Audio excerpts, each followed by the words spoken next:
네, 여러분 안녕하십니까. 다산TV 다산심부름꾼 진기동입니다. 2024년 10월 10일 대한민국의 작가 한강이 노벨 문학상을 받았습니다. 그야말로 대한민국의 제2의 한강의 기적을 한강 작가가 일으키고 있습니다. K-팝에 이은 K-문학으로 이어지는 연결고리를 만들어내고 있습니다. 그만큼 한강 작가는 대한민국을 한강이 아닌 세계 속으로 던져버려 그 파고를 일으키고 있습니다. 그런데 이런 작가의 작품이 한때 사상적 편향성을 이유로 정부 지원은 물론 추천 도서 목록에서도 제외되었다는 사실은 정말로 아이러니컬합니다.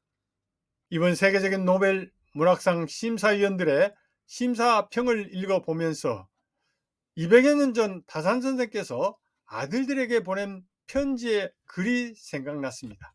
선생의 글을 함께 보면서 한강 작가가 왜 노벨 문학상을 수상하게 되었나를 생각해 보고자 합니다. 요즘 한두 젊은이들이 명때 망령된 사람들이 가난과 괴로움을 극단적으로 표현한 말들을 모방에다가 절구나 단유를 만들어 잘난 체하며 당대의 문장인 것처럼 자부하고 거만하게 남의 글이나 욕하며 고전적인 글들을 깎아내리는 것은 내가 보기에 불쌍하기 짝이 없다.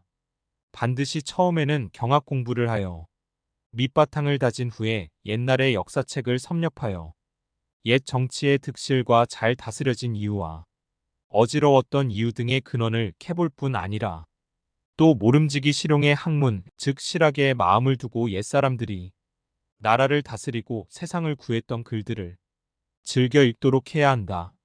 마음에 항상 만백성에게 혜택을 주어야겠다는 생각과 만물을 자라게 해야겠다는 뜻을 가지고 있은 뒤라야만 바야흐로 참다운 독서를 한 군자라 할 수 있다.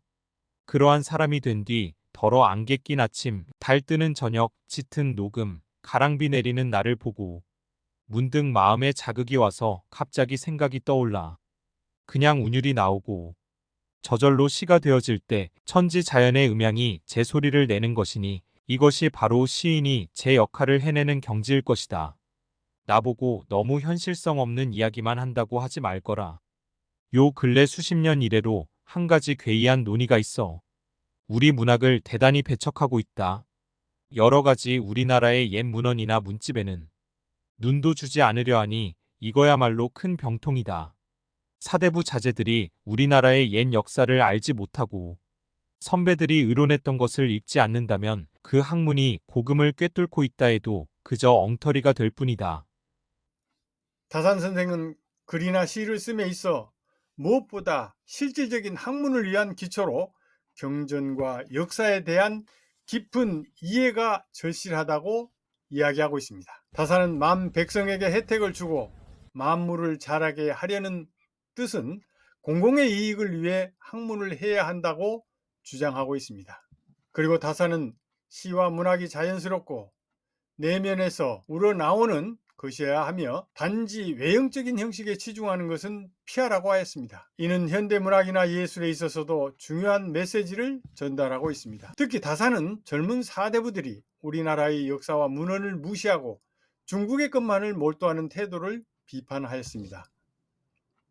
이는 오늘날 외국 문화를 무조건적으로 수용하면서 자국의 전통을 소홀히 한다면 이는 정체성의 혼란을 초래할 수 있다는 것과도 같습니다.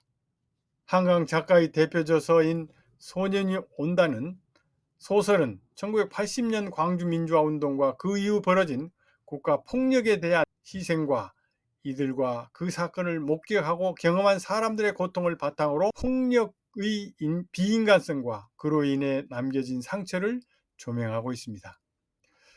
그리고 작별하지 않는다는 세주 4.3 사건을 배경으로 또 다른 형태의 국가폭력을 다루고 있습니다. 이 소설은 희생자들이 남긴 흔적과 그 후손들이 짊어져야 할 고통을 통해 과거의 폭력이 현재와 미래에도 영향을 미치는 모습을 그리며 집단 기억과 그 기억의 지속적인 중요성을 강조하고 있습니다. 이러한 한강 작가의 작품은 모두 기억과 역사의 중요성, 사회적 책임, 그리고 진정성 있는 학문과 문학의 역할을 강조한 점은 200여 년 전 다산 선생이 아들들에게 보낸 글과 일맥상통하다고 봅니다.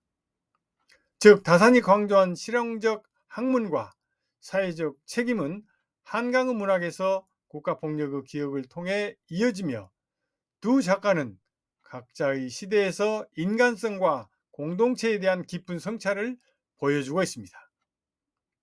이것이 한강이 노벨 문학상을 수상하게 된 배경이라는 것에 다시 한번 200여 년 전 다산 선생의 글이 얼마나 소중한가를 되새겨보는 시간이었습니다. 감사합니다. 다산TV 다산신부로군 유동했습니다.